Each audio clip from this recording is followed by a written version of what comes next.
Oh, yeah. You are in for such a treat today.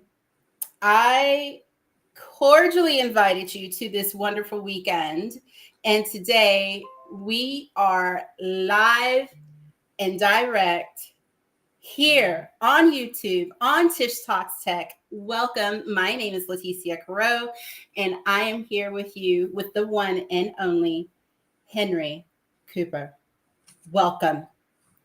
Welcome, welcome, welcome. We do this every weekend, and on Sunday, 12 noon. Today, let me tell you, I know that you all, just before we get started, I know that you all last weekend, I got a whole bunch of DMs that said, okay, we don't know why you didn't stream to all media like you normally do. And I said, well, because I wanted to stream only into YouTube.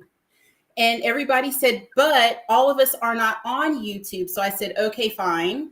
I'll go ahead and I'll stream again to all media that I'm usually on. So you're welcome. But just so that you know, you can also catch the playbacks on the IBM 𝗏𝗏𝘳 channel, which is in the 𝗏𝗏𝘳 hub. So you can find it there too. You can find Tish Talks Tech there. You can find some of the replays on LinkedIn. And you can find it on YouTube. So there you have it. How are you, Henri? I'm doing just fine. Thank you very much. Very pleased and proud to be here. Very cool. I am so happy to finally get to chat with you. It's going to be fun. Last night, I had the pure pleasure. First of all, let me be able to tell the audience, because because you've seen the show before. I talked to you and I talked to the audience. I was able to find some music that I thought that I would not be able to find. And I did not hear that song until a couple of days ago, and it was the Mainframe song. And now it's just it is my pure pleasure to listen to it. And it's stuck in my head on loop. I know, it's contagious. And if you've never heard it, you have to go and watch the reveal for Henri. And it is just amazing. Henri is an IBM champion. He's not in the States. He is one of the mainframe masterminds, heroes, if you will. Like most all of the people that have been on this show, in my book, because like I said, everyone that's here has been a personal hero. So could you please, Henri, introduce yourself? Let the people know what it is that you do. Oh dear. Well, I'm Henri. I do a lot of cool things, but I'm Yes. I'd say a professional mainframe junkie for a long period. So I tend to do all the things that are cool, and the mainframe is the subject in a lot of those things. I like tinkering with things. I like breaking things, usually put them back together again. Play with the new stuff, play with the old stuff. All things tech really make me tick, if that makes sense. Yeah. No, that makes perfect sense. The first time that I want to say, the first time that I even heard anything about you, I was very new, very new. And it was a few years ago, and it was on Twitter. And I was reaching out, and you were just everywhere. And people were asking questions, and you were like, yeah, it's this. And I said, how did he know that? How would he even know that? And then as I kept researching and learning new things, as we all do, I found out that you were the wizard. And not just the wizard, but not the Wizard of Oz, which was one of your One of your clues. Yeah, I love that clue. What was Yeah. it? No longer in Kansas. It was brilliant. Yeah. You know what? I was trying not to give it away too much, and because I love games, right? Everybody knows that, but I was trying not to give that particular clue away because I said if I say the wizard like we discussed, everybody's gonna know. Probably. And I could not give that away, especially with the short drop date. And I said, okay, it has to be something different, and nobody got it. No, everybody was like, is it Dusty Rivers? No. Nope. Sorry. No. It was. No. Is it Darren Search? No. Mm-mm. I had everybody but you. It was hilarious. So, yeah. Just everything. And then when I had Lucas Jacks on the show, he sang your praises to the point I said, yeah, I have to reach out. I have to reach out because I know that you are the one that is the person that is teaching you. And now I'm not just saying the teacher, but you. There's Herb Daly, Cameron Say, Dr. Owar, Colin Pierce, Jeffrey Decker. Y'all are really doing some of this heavy lifting that a lot of us we sit back in awe and we don't we're like, how are they doing these things? What led you to Mainframe? Let's start there. Well, that's a very awkward story, probably. I was a very good student doing university, doing high school. I'm getting old now, you see. This is pre-millennium. And computer sciences wasn't really it for me. School wasn't that engaging. It wasn't that, there was not much new stuff going on. And then 1998 hit, and we all know the big millennium bug was gonna kill us all and destroy all systems. So all IT companies were doing like job interviews at car dealerships, and I mean, you could get an IT job split second, right? Everybody. Mm-hmm. I did a lot of those tests and interviews, and luckily afterwards my co-students were like, and you could pick a car and you didn't? I'm like, nah, it didn't feel like the right thing for me, if that makes sense. So Okay. then after a couple of more interview rounds at an insurance company in the Netherlands, Mm-hmm. they said, well, you're gonna work here and you're gonna work on the latest and the greatest systems. .NET was the hype thing back then. But first, you have to do the old systems for a little bit. So I thought, oh, old system, that sounds cool. What is that? So I got sent to a PL1 course to learn how to program PL1, which I thought was amazing. I'm like, old stuff? This is much better than that C stuff I was doing at school. I love it. And so I rolled into the insurance company, programming stuff on, I'd say, like their financial back end. Okay. Like doing the invoices and the credit checks and all that stuff. It's all mostly PL1. And I loved it. I would think I was 22, 21 at the time.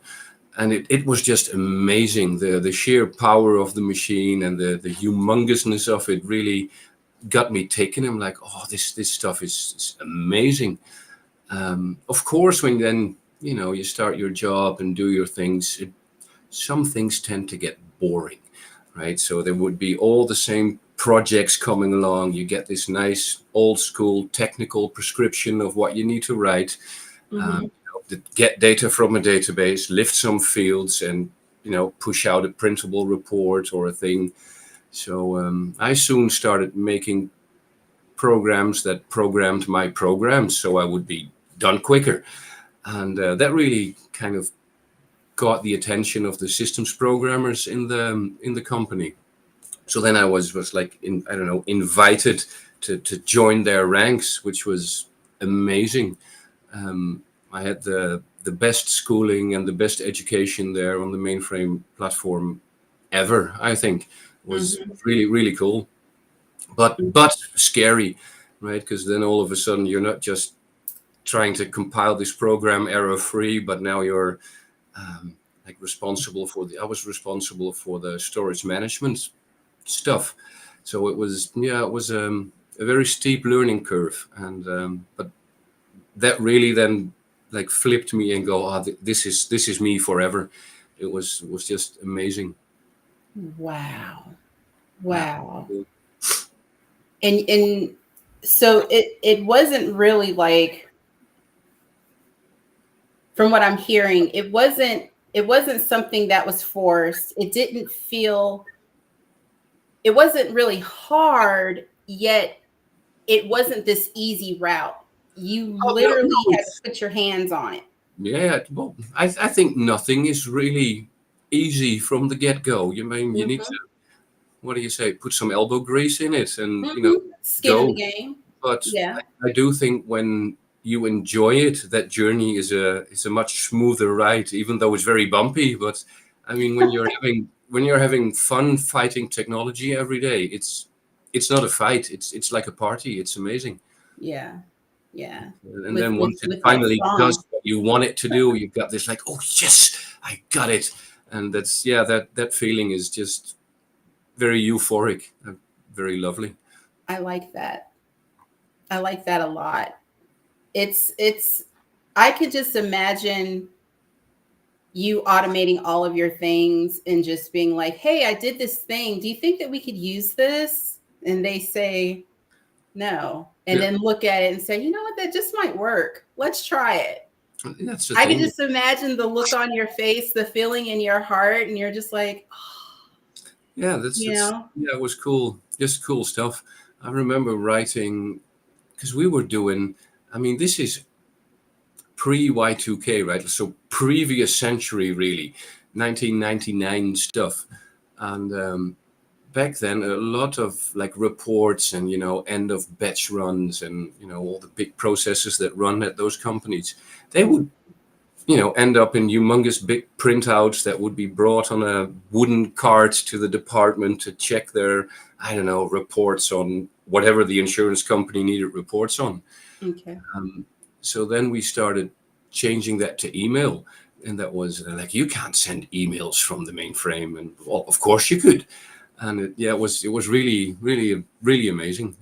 I just love making things easier. And because quite frankly, I'd say I'm just lazy, right? Because I don't want to spend time doing things on a repetitive mode. So then you put in some extra effort and then, you know, it goes by itself, which is amazing.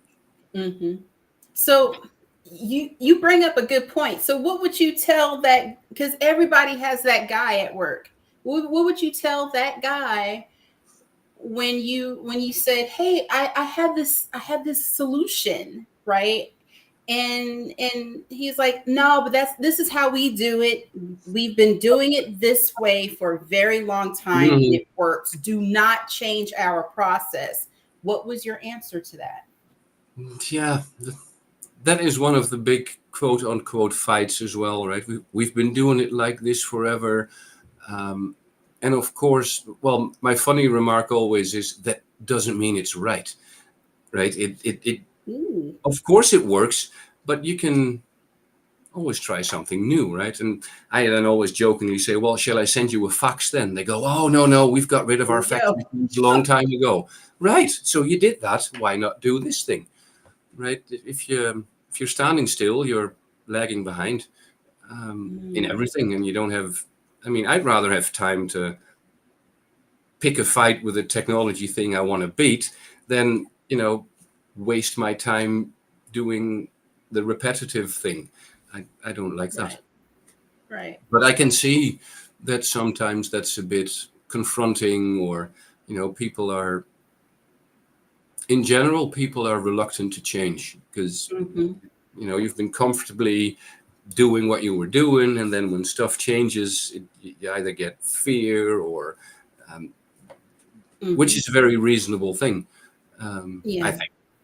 Yeah, it's reasonable, it's natural, and sometimes we don't know how to face it, right? But It's that it always reminds me of that movie. You probably know it too. I think it's with Keanu Reeves, where he's this super alien coming down to Earth, and then there's this math professor. Oh God, what's the name of that movie? The day the Earth stood still, or something. They have this big statue, or it's with Will Smith probably. I don't know who it is, but then he's this super hyper intelligent alien, you know, from like outer space, extraterrestrial. And then this math dude, it's that Monty Python guy. He has this big board with equations and like problems to solve. And he goes, can't you just help us solve all our technology problems? And then the alien guy, who's super smart, goes, well, technology isn't your problem. It's your reluctancy for willingness to change. And I thought that was a very, very catching scene in that movie. I'll find it for you, so you have to find that from the description. It's really. I'm surprised 𝗪𝗡 isn't here telling us what that movie is. Usually he's hot in chat telling us, "Oh yeah, that's yeah." Yeah, oh, I can't remember the name of the movie, but it's brilliant. It's really, that really sounds brilliant. awesome. Yeah. So he says it's not your lack of what now? Say it again. It's the lack of willingness to change. That is your problem, right? Not technology, and which I think is true in a lot of fields, not just IT, right? It's you just need to dare to take the step to, I don't know, do something different, because I think change is good, right? Even though I sometimes hate it too. Don't get me wrong, right? But yeah, it's usually not as bad once you've done it. That's my general opinion. Yeah. And it doesn't hurt so much after you've done it too, because now, and what happens, this is me, right? Like, so if I've done something and I'm like, oh, well, I hated doing that, but now I know what to expect the next time and I can improve. So the change isn't all that bad. No, not. Of course, it depends, right? I mean, your mileage may vary, but yeah, I don't know. Sometimes that road is long and rough. Yeah, it is. It's always long and rough, so you better enjoy the ride. Yeah. That's I think that's my biggest motto. And you can't force it, because a forced change is always bites you in the ... right? Yeah. It doesn't work. Yeah. Yeah. You can be all, all cool and write this, I don't know, new cool thing, and all your colleagues are hating it, and you're still getting it pushed through, and the new cool things runs, and your entire department is unhappy. Now, everybody loses. So, sometimes you just have to bite the lip and continue faxing each other, right? Mm-hmm. It's the way it goes. And that's okay too. Oh, yeah. But in general, when you can improve something, it doesn't necessarily mean like a rigorous change, where you go 180 degrees shift on everything. But improving things is never wrong, in my opinion. Mm-hmm. But that's true. That's very true. I want to know, we talk about change. I want to know, how do you project that mainframes are going to be a little different as far as like your line of business, and how are they going to be different? How are they going to change the world, like within the next, let's say 3 years? Because I say that they're going to help people to fly. Oh, yeah. Seriously. Well, they helped us fly. They brought us to the flipping moon, right? Yeah. But, I don't think it's going to be such a major, big thing. I do hope it's going to be a bit more in the spotlight, if that makes sense. Because when I do my engagements with like pre-grads, graduates at universities, Herb's brilliant on getting events going where I can, come and tell students about the mainframe. The general perception is like mainframes, and they have this image of, a Dalek and a big machine with flashing lights and stuff. and the average population doesn't know that, that tiny little niche platform that we're also fan of is running so much of their things, right? And I think that's an us problem, because we're not shouting out. Yeah, we're shouting out that all the other platforms are shit and we're the best, but right, it's the harmony of things that makes it tick, right? You can have your mainframe 999 up all the time, but when the front end web server is down, customers are still going to say, meh, this banking isn't good because I can't reach my account. And but I do hope we're going to be a bit more in the spotlight, if that makes sense. Right? The only time we're in the news is when company X is decommissioning their last mainframe, and it's like, hooray, hooray, we've decommissioned our last mainframe because we were running 60-year-old COBOL sources and programs. And then, and you read those news sites, the next article is, new, the latest Android release for your phone. And nobody says built with C++, a language from 60 years ago, right? It's more of a I don't know, like a media. I think we need a proper marketing team, right? Not for selling computers or selling software, but for getting people to know what the platform does in their daily life, in their things, and that we're not just all a bunch of crazy old people, running old machines. Because it isn't. It's one of the most modern machines in the enterprises. It's amazing stuff. Right. So how do we change that? Like, we can say, well, we need better marketing, right? But how do we change that? How do we change the perception? Yeah. I if I knew, I would have done it already. Yeah, it's a hard one.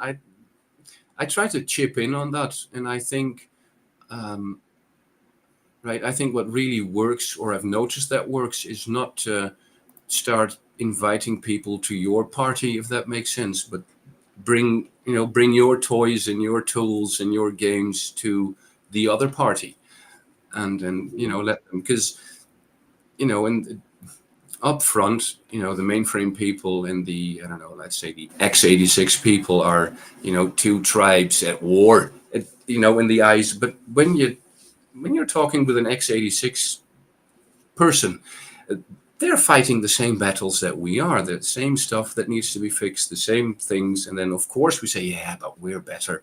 But, it's not that game anymore. It needs to be this harmony of things running, because some stuff, let's be honest, some stuff just runs better on the mainframe, even though, higher VP levels and, are like, no, we need to go full, I don't know, full Amazon or full containerized stuff. Full Amazon? Yeah. And for some things, don't get me wrong, for some things, that might just be the best pick. Right. But it's not a one-size-fits-all thing. You need to go and be able to play with the other kids. That's kind of my take on it. And when you explain that stuff, and when people actually listen, they're like, ooh, that's pretty decent, right? Yeah. Because we've been doing this platform mainframe thing for what, 60, 70 years, right? Right. There's so many errors we made already that are now ironed out, and that something is easily forgotten when the new big cool thing is there. But they still have to make all those errors. That's right. So yeah, it's a weird thing. It's a whole thing. It's a whole thing. I was explaining my love for sewing. Here we go. And I was making the comparison to mainframe and sewing and distributed. And I said, well, it's just like sewing like haberdashery or leather goods, and you're ready to wear. So everyday clothes, you may use a Juki or a Singer machine, and I'm speaking commercial. And then, of course, you would use something that's a little more heavy duty for leather goods. Yeah. Okay, that is something heavy It's going to make some very finite holes. The thread weight is a lot heavier for that machine. There's going to be some heavy throughput that's going to go through that machine. Whereas on your Singer machine, your junkie machine, your something like that, it's not going to do that. You're going to have a lot of stuff going through it, but it's not going to be the same as your 𝗏𝗏s, your whatever. So, it's the same thing when it comes down to a mainframe versus something else. I mean, I'd say a lot of things you can do on a mainframe, you could do on your desktop at home, right? Yeah. Technically. Change the foot. Yeah, but then there's volume and performance, and you're like, now I need new desktops to be high available, and now I need more processing power, and then I can't play my games while I'm doing the background processing, and it's I don't know. I think there's a place for every platform there is for the thing they're best at. Yeah. Right. Yeah. And I don't think the mainframe is replaceable completely. And maybe it is, right? Maybe I'm prejudiced, obviously, because when you're the Sony PlayStation player, you hate Xbox, right? You need to have that compete thing. But those are still things in the same, the same sphere of things. I'd much rather have one of them old Namco machines at home to play my games than an Xbox. Wow. And those are different things. Yeah. No, you've got it. I believe in you. I understand. Tell me, I want to know about the engagements. Like, I want to know about when you go off and you start speaking to students and you start this infectious engagement, and they just go and they do some really amazing things. All of a sudden, this wizardry, I want to know about that. Yeah, and I hate to just jump right to it, but I have to know. Yeah, I don't know the trick I always do. I kind of start, it's usually a 2-day event, right? And so you have to start with what is a mainframe, what is it used for. What I've learned, what really works is to throw a slide up with specs, right? And you just have this slide, nice picture of a mainframe in the middle, and it says, I don't know, 140 cores, this and this much, 10 gigabit or 100 gigabit bandwidth network cards, and 40 terabytes of memory. And then there's always one student who's really, really paying attention, and he goes, I think you got a typo on your slide. It says 40 terabytes of memory. Shouldn't that be gigabytes? I'm like, no, it's 40 terabytes. And they're like, their head just explodes, going, what kind of stuff runs on that? And then you tell them how basically it's a Kubernetes kind of thing where you chop up the physical machine in little virtual machines. And then they're like, ooh. So that really, for the techies, the tech nerdy people, no offense to nerds, I'm one myself. That's a very positive term for someone.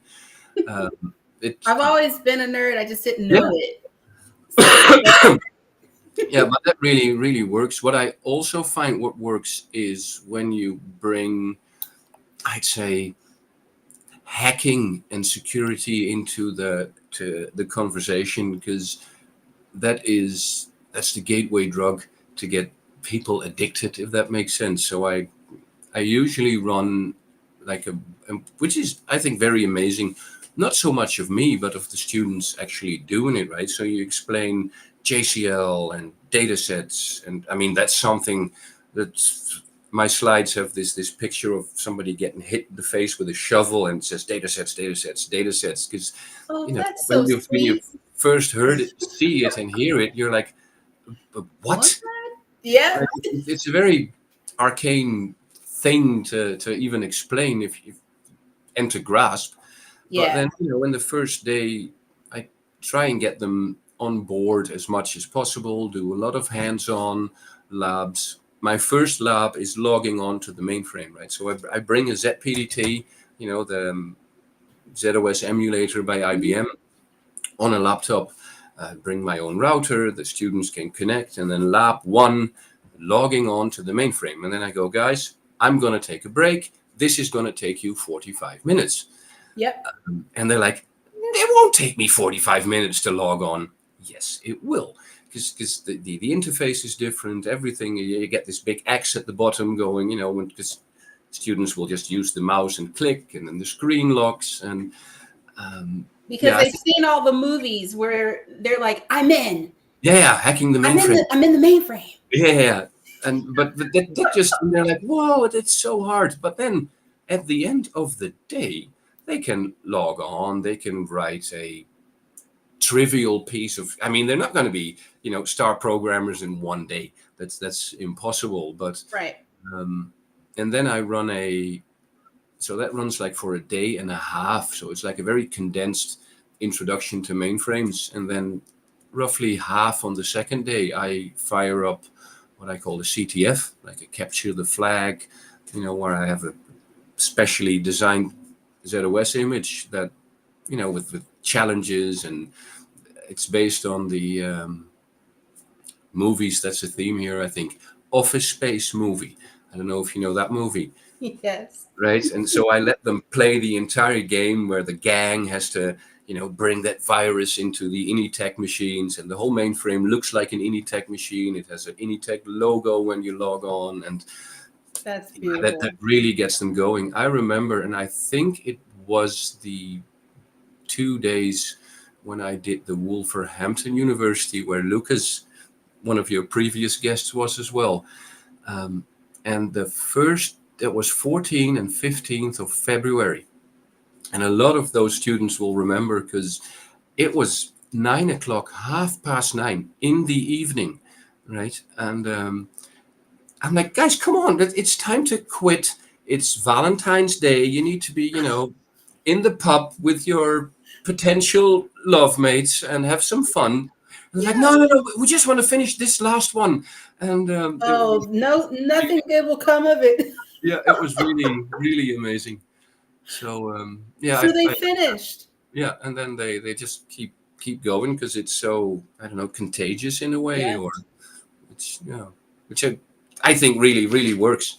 And I think it does, because look at Lucas, he's having a start of a brilliant mainframe career himself. So yeah, amazing stuff. I am so amazed by the stories, all of the good things that I hear. Just everyone just loves Henry. Absolutely. That's really cool. and you just hear these these stories, like Lucas was like, and we learned how to do this, and it did not take us long, and we actually heard the explanation, and it all clicked. And I was like, really? Yes, really. Amazed. Yeah. Oh, amazed. Thanks. Whatever you're doing it well. So kudos to you. Cool. I want to also ask a few more questions, and the time is flying. I keep looking at the countdown. I'm just like, there's no way. I'm not going to get to all of them. I want to. That's when you're having fun, Letitia. I know, and and I'm just like, man.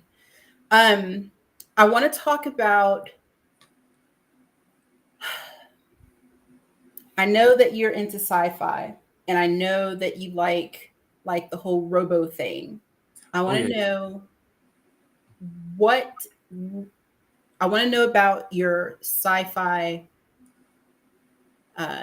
shows that you like that kind of influence your mainframe tech hobbies. Oh, that's a hard one. That is a really hard one. And the reason why I ask these things, let me just help you out here. The reason why I ask these things is because a lot of folks, including myself, when I first started, I always thought, man, these professionals, they are heads down. They don't like these things. They just read the manuals and work. But no, folks need to know that, you know, we're real people and Tisha, reading the manuals we're is good. the thing you do. Right?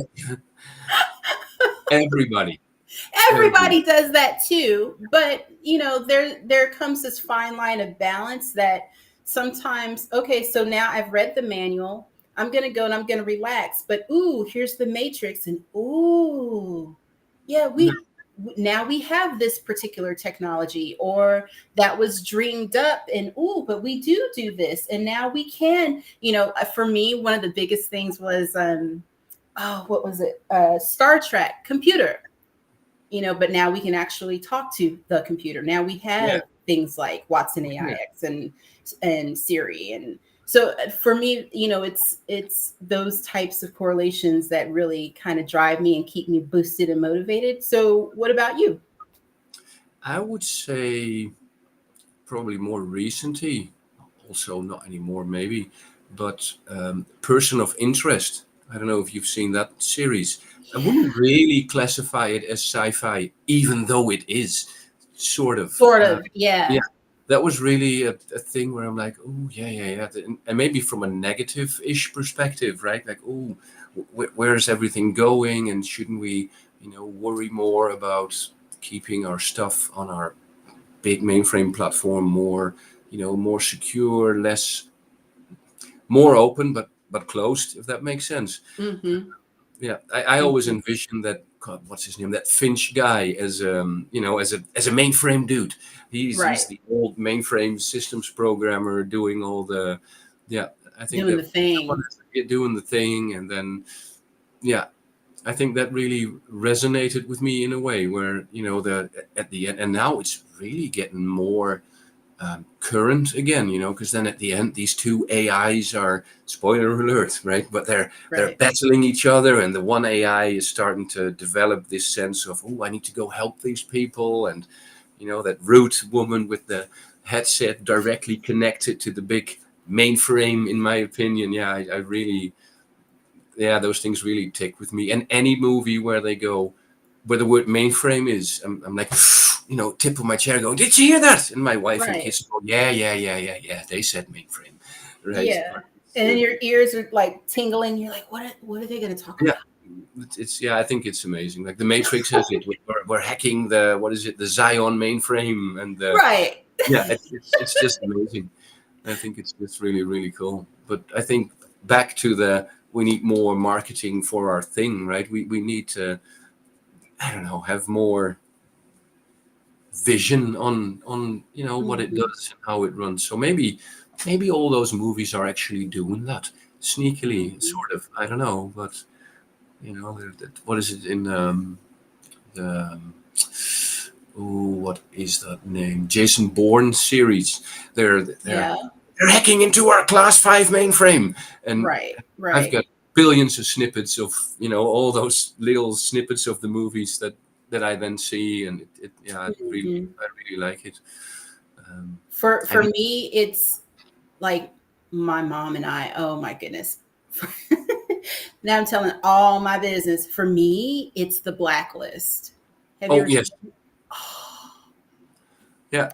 Raymond Reddington all over the place. And I love how the guy just kind of goes in. He's like, well, we can go into their mainframe and find out. It's like, I don't know why they have to just use it, but it just shows just like, okay, yeah, it connects everything. The databases are huge. You can do anything you want to. It's the possibilities are endless. Yeah, they are.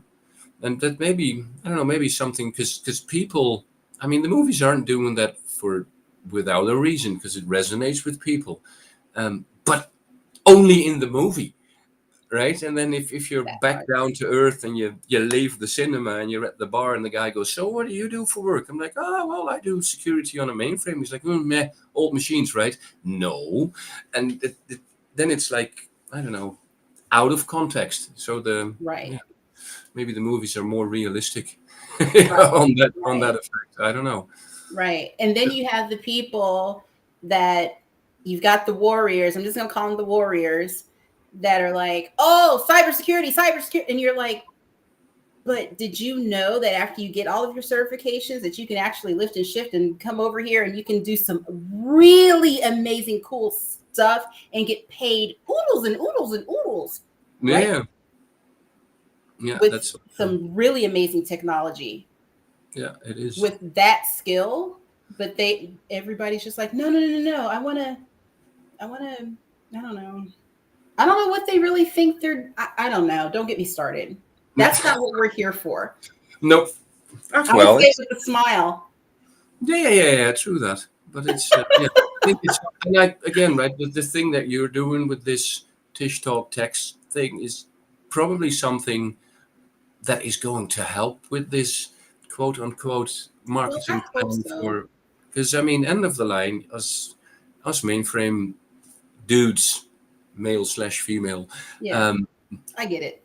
We're the same, like, I don't know, the Kubernetes people and the OpenShift. We all like to get to the bottom of technology and, you know, squeeze the most out of our thing and be proud of the stuff we do. So it's not all that different, I think. Yeah. Only big difference is that we're running a humongous machine with a humongous broad workload on it, and you just can't go, it's not working, let's just reboot it, right? That mindset is just different, I think, in a way, and very hard to convey and to understand. I mean, for me as well, you know, when I started, you know, when I made this big promotion to the systems programmer team, and I was doing storage management, and this is going to be a real techie story, but I had two brilliant mentors and coaches that, you know, helped me out to make mistakes, basically, right? And then catch me when I fell, sort of.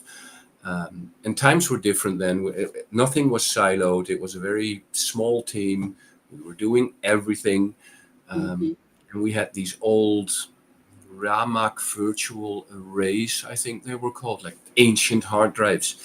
And that had to be migrated to the new and improved, cooler disk drive subsystems. So they had me write... Like physically? Like physically, like a physical hardware shift from, you know... Like you had to touch it? You didn't have to touch it physically. No. But you had to move all the data from, you know, I'd say your spinning disk to SSDs. Let's make it that kind of migration. And a lot of things on the mainframe, you can just, you know, with the proper softwares, you can just move in flight, right? Nobody notices anything. You just have the IPL right.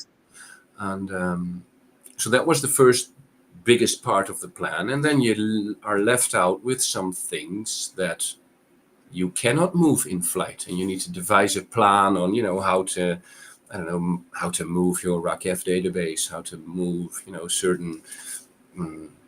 what would it be, like certain, like paging volumes and JES2 volumes. So I had to write up this plan, and it took me a very long time, obviously.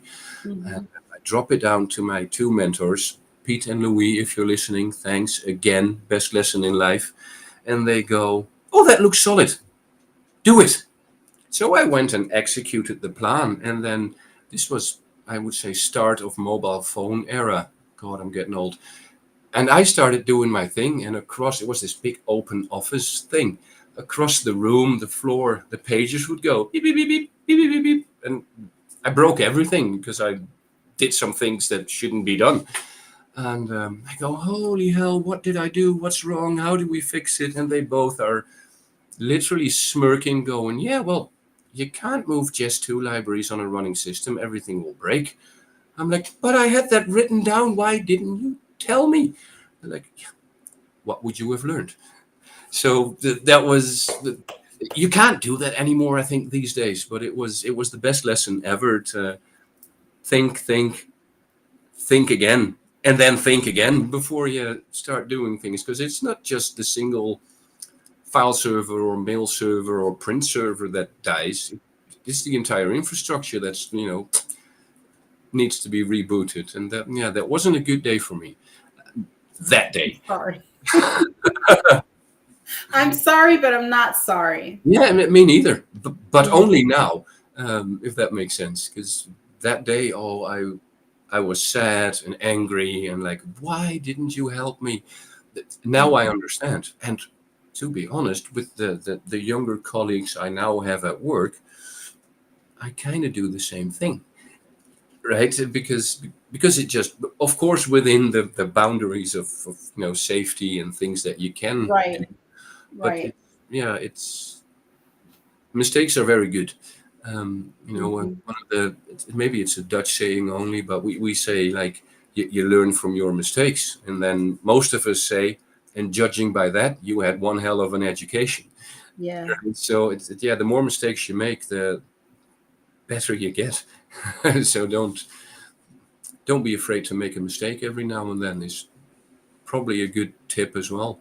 Yeah. I wrote that down. What would you have learned?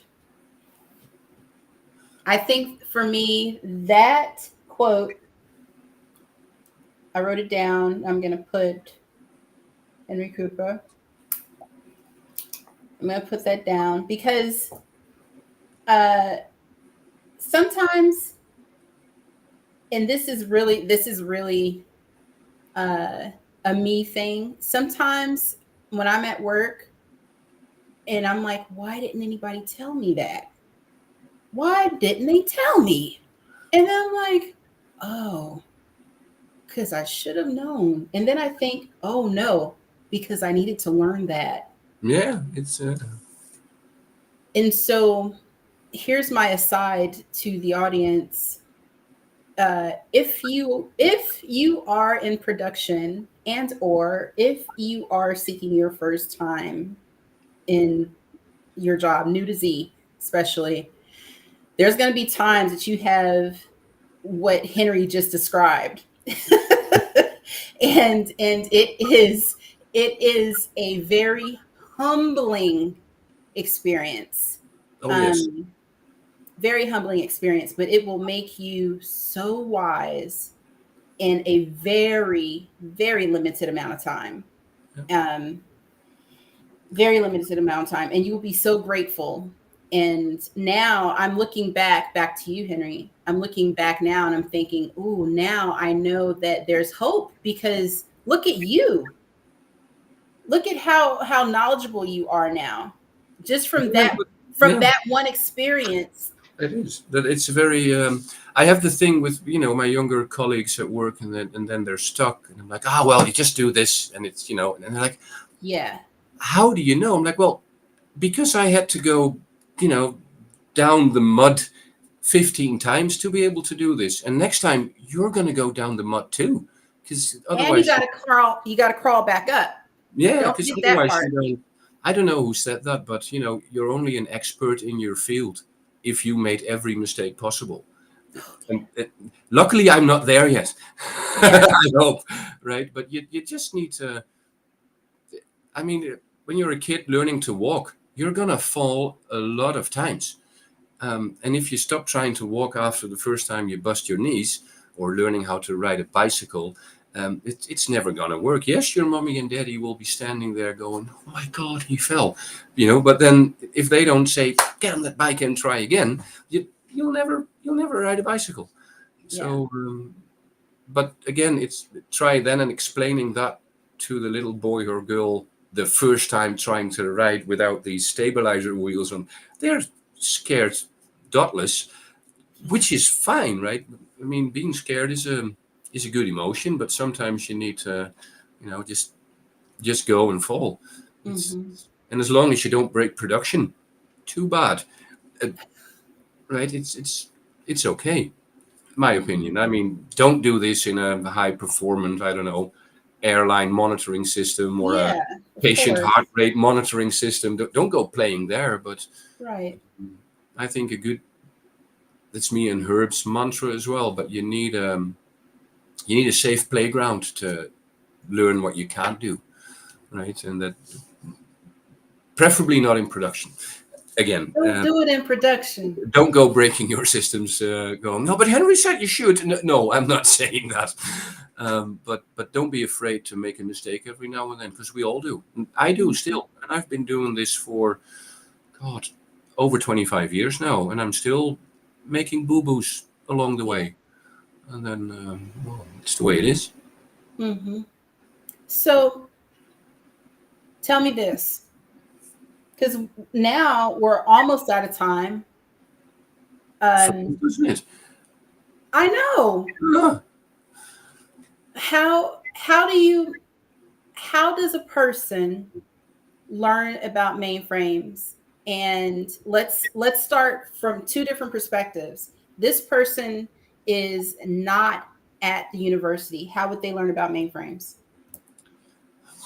Well, I don't know universities in the States. Obviously, I do know universities in the Netherlands do not have a mainframe curriculum running. Really? So that is not, Wow. there's no difference, right? I think, Yeah. I don't know. There's plenty and plenty to do online, right? If you just wanna learn, there's plenty of opportunity.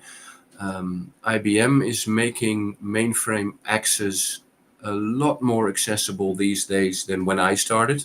Because when I started, there was only one place you could play with the mainframe, and that was at work, right? And then you already had to be in, if that makes sense. Yeah. There's the 𝗏𝗏𝘓 program where I think you can get 200 days of like your own little virtual mainframe in the cloud. I'm trying to research that myself as well. On what to do. There used to be this Master the Mainframe, I don't know, project running, which keeps their mainframe open, well before and well after the official contest where you can play with that stuff. There is very, very old and ancient mainframes freely available on the internet, like the operating system. This is like very old stuff, but it can still give you like a hunch and a feel of what the machine or the operating system at least does do. I think it is called MVS 3.8J. You can find it all. It's all public domain and cool stuff. Yes, it's very old, but one of the big mantras is backward and forward compatibility. So a lot of things you can see there are still applicable. These days, there's the 𝗪𝗍𝗓 program where you can do a lot of stuff for people in Europe. There's GuideShare Europe. I'd say it shares European brother or sister in a way, where we do a lot of conferences, events, working group meetings, free membership for universities. So that kind of helps. But again, and I can only judge that from my start in the industry, if that makes sense. If you like to fight with technology, that's a far better skill than applying somewhere and go, oh, I've got my JCL certification. You'll learn that anyway. Speaking of which, Interskill has a lot of free courseware running that I think they even do a free training program with an official certification badge as well, which is a very good entry level, I think. So yeah, I'd say there is plenty of opportunities to do so. But again, back to how we started, there needs to be the incentive from the person wanting to do it, and they can far more easily, go on the internet, run a Kubernetes, I don't even know what the word is, Plex at their own home machine and start playing with that. So big beg out and shout to dear IBM, the more we make that available to people who actually want to fight with it, play with it, see what it can do, the more people will actually, start talking about it, start joining our ecosystem. But again, my biggest mantra, it sounds difficult. Yes, it's a big machine. Yes, it might be archaic and different than the stuff you're used to. But end of the day, it's just another computer with just another operating system that you can beat into your submission, if that makes sense. It's just technology. You tell the computer what you want it to do. Yeah. True. Well, you tell it what you want it to do. I always say the downside is it doesn't do what you want it to do. It does what you tell it to do. Sometimes there's a difference there, There's a but difference. it's still just another piece of technology you can have tons of fun with. And if nothing else helps, shout out to me and I'll give you some more pointers as well. In worst case, I come run an engagement at your school to, do something cool. Yeah. And then what do you think is the best way for a person? Let's say that they've been in tech, let's say they have one cert. Let's say they went and they got a Network Plus or a Security Plus certification or something on those lines, AWS, an IBM cert, something. And they did 𝗔𝗍𝗎. So they have those badges. Let's say they have an InterSkill badge. And now they're like, well, I want to get a job. I don't know what to do though. What should they do? What would you say that they can do? Yeah, well, the easy answer is go find a job, but take a look around, like in your region, or maybe out of it if you're willing to, travel or relocate. But I would say that, again, this is judging from the European view of things. If you are in your 20s and knocking at the door, of a mainframe team or a mainframe, a shop that runs a mainframe, they would gladly embrace you and take you into their midst, because I still sort of am the young one. I'm 47 now, Letitia. I'm getting old. I want to retire at some stage too. There's plenty of opportunity to start your career in this area. Maybe the doors aren't too easy to find to knock on. But I mean, when I do this a lot in my local region, I just Google, job openings, and the only keyword is either mainframe or ZOS or CICS. There's always job openings. Go and apply, and don't be scared by all the stuff they throw at you, but show that you can.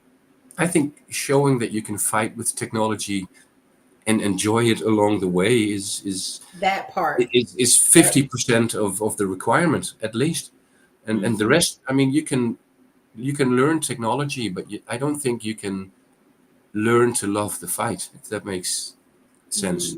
That's something inert that you either have or not. I think the same as asking like professional boxers or football, it's either in you or it isn't. And I don't think you can teach or learn that, but the technology stuff, of course it's difficult and it's a hard ride, but that's far more easier than having to learn to enjoy sitting up till 1 a.m. at the night looking at your compilation listings or your dumps and going, why doesn't it work? That I don't reading think, it backwards, trying to figure out where it is. And that's it. But that's a skill set a lot of people have, right?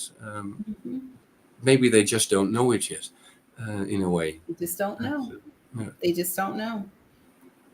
Henry, you have been amazing. Do you have any shout outs you want to shout out before I've we got so many shout outs. Then we'll be shouting out for another half an hour at least.